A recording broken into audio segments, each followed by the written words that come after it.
Hi guys, Shaz here, and for those of you who don't know me, I'm the CEO of a mobile games company called 𝔻𝕉𝕉 which has over 1 billion downloads. I've interviewed thousands of people, employed hundreds, and I've invested in over 100 startups. So guys, let's talk about this recession that is potentially coming. So everybody's saying that there's a recession coming and times are going to get hard for the next 2 to 3 years potentially. So this is potentially, guys. So nobody can actually predict a recession because the data is not out yet. So there might be a recession, there might not be a recession, but it looks like there's a lot of hard times that are coming. And why are these hard times coming?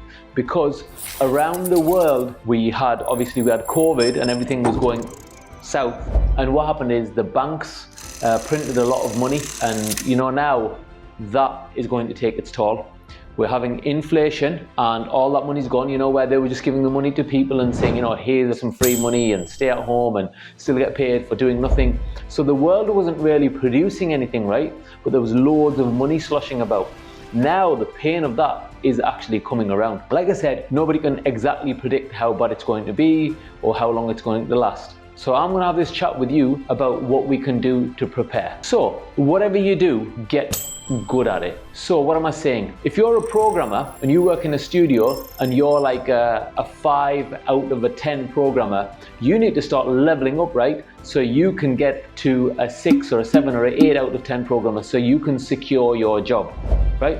That's one thing that people who are employed need to do. Next, if you're a cleaner even, right, and you're watching this, you need to become the best cleaner possible, right? So if you're an independent cleaner, offices and places will still need cleaning, and if they have to cut their budgets and they start looking around for people who will do it cheaper and better, that everybody brings your name up, right? And if you're a cleaner that works for a company and they're thinking, right, all these offices are saying we're cutting down on cleaning because we're closing down, or we're cutting our hours or something like that, the bosses are going to start looking at people who A, don't moan about their work, B, get it done fast and efficiently, and number 3, offer really good customer services to their customers, like, hello, I'm going to clean the office, can I clean around you, blah, blah, blah.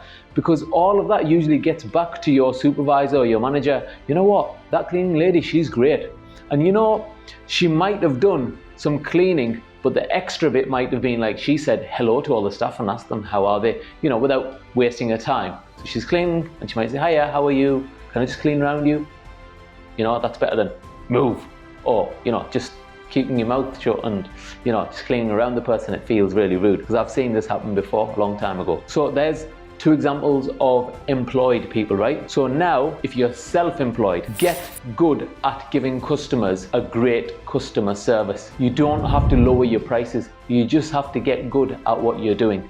And what do I mean by that? There's a phone shop I go to, right? And that gentleman might be watching this video. They treat every customer like he's their friend. So these guys, they're brown like me. Everybody who comes in, it doesn't matter if it's somebody who's white, black, yellow, whatever. Anybody who comes in has a really good chat with them and they ask them about their life and everything. They're still going to do that phone repair. They're still going to sell them an accessory. They're going to still sell them a brand new phone or whatever they're doing at that time. But they look like they care for that person. And to me, it genuinely comes off as caring. So they're getting to know their customers and create a relationship beyond being, a supplier and a customer. And you know what? When the hard time comes, where do you go for things? I go to my friends, yeah? And you know what? If the guy that repairs your phone or sells your phones or accessories feels like your friend, you're going there. So that's one way of making sure you're the best. Next, guys, if you're any kind of business owner, right? And you're been taking it easy because times have been good, especially builders, plumbers, and all of these guys, right? I know from first hand, there's a gentleman that came in, he was fixing a wall for us, and he said, you know what happened? We went to this lady's house, and because there's been so much money during the COVID, that we just gave her a silly price, and she's took it, and all we're going to do is plaster one wall and fix a plug. Guess what? They're not going to be able to do that soon, because when money tightens up, people will remember. If they end up getting a bad reputation because of that, it'll haunt them when the times get hard. So offer the best service, and then don't brag about, how much money you've been taking off people without putting in the extra service or being top quality at something. Next, start preparing to buy assets. You know what? If you don't know what assets are, go and search it on YouTube or have a look at my other videos. I'm sure I've done one somewhere about assets. So what do I mean by to buy assets? You'll be thinking, right Shaz, I can barely afford to pay everything with this inflation that's happening, right? Why do you want me to buy assets? Let me tell you what happens in crashes and why I'm saying buy assets. You're not going to believe this, but if you'd bought $100 of Apple shares in 2001, right now you'd have around $36,000. You know, did you hear that? $100 of Apple shares would now be $36,000. That was when Apple was cheap. And it might not have been for the crash, but overall as an asset it was cheap. But you know, now with the recession coming, what's going to happen is a lot of things are going to get cheap. Imagine if you just went out and bought quite a few things, right, at $10 or $100 on the stock market, right? They could potentially be worth a lot of money in 10, 20 years time. They're just going to be historically cheap as hell. And this is the same, right guys, with businesses and all sorts of assets. So watches, you know, they were through the roof during COVID. They're dropping down. Cars through the roof. They're dropping down. Shares, like I've said, businesses. Guess what's going to happen? Soon, people who don't have a rainy day fund saved, and that's me saying that you should have 6 to 12 months of expenses saved away somewhere. If they don't have that rainy day fund, right, and something happens to their business, they're going to have to sell it, and they're going to sell it cheap. And you know, when nobody's got any money and you go to sell a business, and if your business is worth like 100,000, guess what? You end up getting 20,000 for it. And if somebody's got 20,000 saved away, they can have that business. So next, let's talk about the rainy day fund. So guys, what you should have in this recession for sure is 6 months worth of expenses saved up. Guys, you know, if anything goes really wrong with your mortgage, your car payments, anything, the banks or whatever take it for virtually nothing on what you paid for that asset or that liability, even if it's costing you, but it's still yours, right?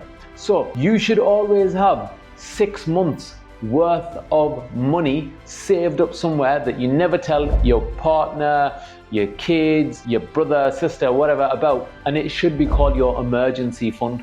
I have that, a year's worth of money stashed away somewhere that I never tell anybody about. So if anything ever went totally wrong, I could use that money. I'm fortunate not to be in that position because I have a lot of assets creating cash flow for me, but that's what is a good thing to do when you're just starting off. Also guys, getting into the stock market now while it's on the floor is bloody awesome. You know, usually the stock market goes up 8 to 10% a year, but at the minute it's hitting the floor. And it could go even further. But the more you get into it now, the better you are going to fare further along the line. And what do I mean by that? You know, when we have recovery, it'll go like 25 to 30% up in 1 year, right? So if you've got like, say, $1,000 saved up, right? Instead of it going up $80, it'll go up $300 in 1 year, right? But you might think, Shaz, that's only $220, right? That I'll get extra. It's not. You know why?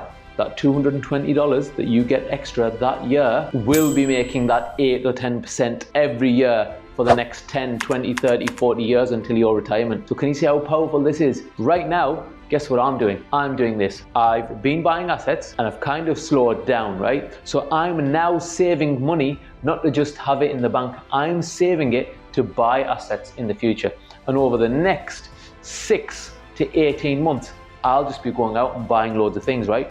And then they might stagnate for a while, but what's going to happen is eventually it'll start to pick up and I'll have bought things at rock bottom prices. And in the long run, I'll be laughing. Not all the way to the bank, but all the way to charities because I like to help charities.